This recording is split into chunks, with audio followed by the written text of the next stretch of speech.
This is my review for Dragon Ball Z Fighters for the PS4. Great action game. If you're a Dragon Ball fan, you definitely want to check this one out. It's like if you ever wanted to play a fighting game that felt like watching the anime, this is the game for you. This basically how they made it.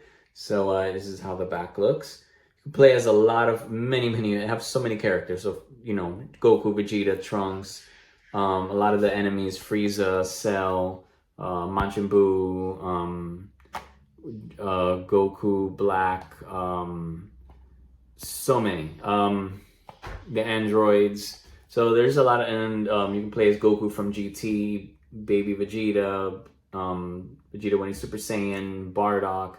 I can go on and on and on about all the characters. You can look that up to check it out. But this is just the base game that has DLC and some other content you can check out.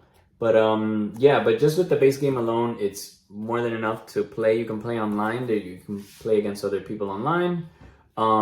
They have a story mode. It's a little long, somewhat boring. I mean, it's the voiceovers and like the cutscenes are pretty cool, but just the battles are kind of slow because it's kind of like they're very easy and it's kind of the same thing. So after a while, you get kind of bored of it. But the story is interesting.